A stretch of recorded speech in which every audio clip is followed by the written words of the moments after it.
When I was playing back in EU, back in Season 3, I was like, NA is not too good of a region, but they do have Cloud9 and they have Meteos.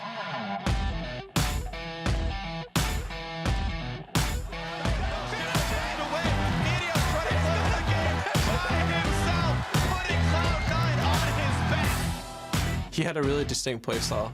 He was very farm-heavy, kind of carry jungler. Oh, he might get him! Double kill for Meteos. I wasn't surprised that Meteos is going to come back in competitive play. He always kept his level really high. But he's still a very calculated, really smart player. They see Meteos. They give him so much respect. Meteos is back in the LCS. C9 is always a team that I want to beat. It's just playing against Meteos is always a bad time for me.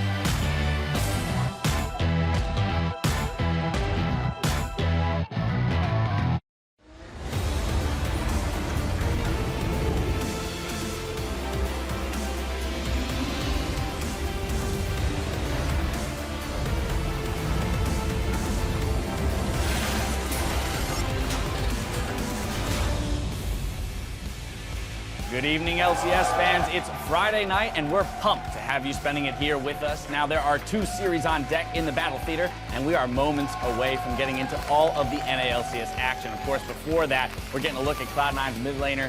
No, rather, that's Meteos. Jensen will be sitting next to him in the mid lane. There he is, the 2 of them setting up on stage and getting ready to compete in our match of the week. Of course, both of these gentlemen are going up against the likes of Bjergsen and Doublelift on the other side of the rift. There you have him setting up. Bjergsen already had some strong words from Meteos and his play within the North American LCS, saying it's never a good time going up against the likes of Meteos. And these guys are so good this split. And I've always wanted Meteos to come back to the LCS. It's good to see him. Very much so. Very exciting to have him back. Welcome, everybody. Welcome back to the LCS with us. James Das Patterson here. Standing with me is Joshua Jat-Leesman. We're going to go through all the best moments of tonight. Yeah. Without a desk. Pressure's on. We're going to do it standing, Jat. It's all out there. I hope you're ready. Yeah, I'm terrified. We have nothing to fall back on. You can't like go hide behind literally. the desk. You mess up a read, you can't just cower in fear. And I do that all the time, so we'll have to see. I'll make adjustments on the fly as we go. There is a lot to cover, though. So first things first, Jat.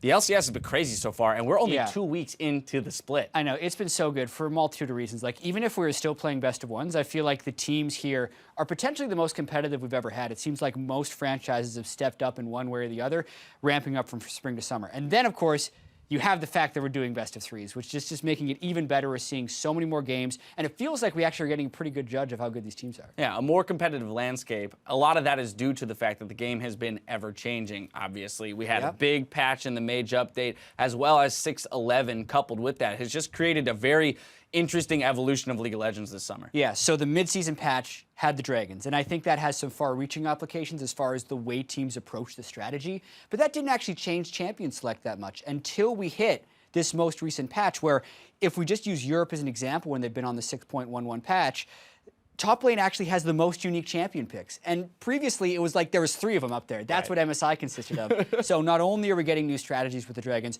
we're also seeing a lot of new champions being played, and every team is figuring out their own solution for how to optimize. And it's really fun to watch. Yeah, just a few weeks ago, it was which tank do you want to play in the top lane? Now it can be any number. Aurelia, Rumble, Gnar was starting to come back. Yep. And then it's not like Echo and Maokai are bad, so we're just seeing this large pool of champions to pick which style you want to play. And part of what allows for that is the sheer number of games that teams are playing. Since we are in that best-of-3 format, that means teams have more opportunities to try new things, test strategies, and we're sitting here only coming into week 3, and we've already played. Some teams have played more games than they would have in half of an LCS split prior. Yep, Cloud9 and Immortals have played 11 games. The max they could have played was 12, and I like this because previously you need 5 weeks to play 10 games maximum. We saw Cloud9, oh yeah, they played so many games in the Gauntlet at the end of the regional qualifier last year. Right. So we get this feeling that we have a really good idea about how strong a team is. But we have to remember, they've only played 4 unique opponents, and strength of schedule still has a very large impact on our perception of these teams. And we're just going to get more and more understanding as the split progresses. With strength of schedule in mind, let's take a look at our top 2 teams right there at the top of the standings in Envy and TSM. Both undefeated in terms of matches so far. Different path to getting there. Yeah, and Envy hasn't played any of the teams in the top 4. Obviously, when you beat a team, they're less likely to be high, but if you look at that set, those guys have lost to a lot of other teams as well, so while Envy is impressive at 4-0, they haven't fully been tested. You look at TSM on the other side, though, and they have been challenged, right? They played the defending champions, they played Apex, who beat CLG, and they played Immortals, who was previously undefeated. So definitely more tests for TSM. Both teams will continue to be tested this week. TSM has C9 right off the bat, and Envy has a really tough schedule as we get into Saturday and Sunday. Oh yeah, Envy's schedule, I do not envy them in what they're about to walk through over the next couple of weeks, but I do want to hone in on that one matchup you were talking about, C9 versus TSM. Today, Jat, TSM, match of the week. Yeah. I can't wait, honestly, for this game because we have so much hype with TSM with the way they started their roster, and a lot of the questions we had about Cloud9 not working with High, bringing an Impact who slumped last split, bringing Meteos back, like it was a lot of big question marks, and they've answered those questions pretty heavily. Obviously, they've had to go all 3 games, but the 3-1 record with the only loss being to Immortals is still really impressive, so they're really looking to make a statement if they can beat TSM today. Absolutely. One of the ways in which they might be able to do it is through that bottom lane. We've seen them swap out both Smoothie and Bunny, both of them getting playing time, and maybe having different levels of success in terms of match record, but overall still finding wins with both of these guys. Exactly, and it looks like they're pretty committed to swapping them out even after wins, is something that Cloud9 did in their series against CLG. Bunny Fufu dominated the lane, killing 6-8 after multiple times, and they put in Smoothie for the next game anyway. Right. And they've been pretty hush-hush about like why they're doing this, but it may be champion pool related. They've actually played completely unique champions when you look at them,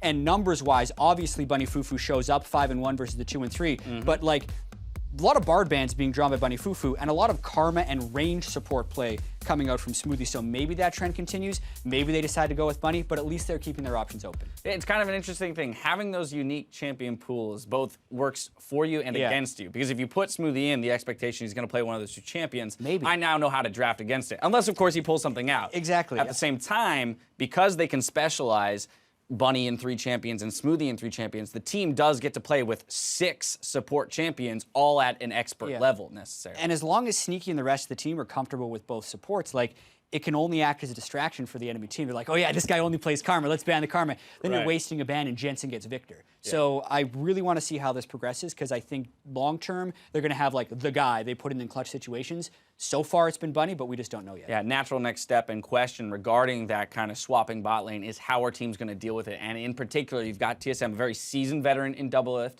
a very new player in Biofrost. Is it going to be tough for them to have to match up against 2 different bot lanes? Exactly, in 2 different styles. I think Bunny's laning is a lot more aggressive. TSM's going to want to play the lane very aggressively. Right. And Biofrost is so far a really hyped player. He's made a lot of huge, massive good plays, but he's also made a lot of mistakes. And I think his teammates have been fairly vocal about criticizing him behind closed doors so he can keep improving.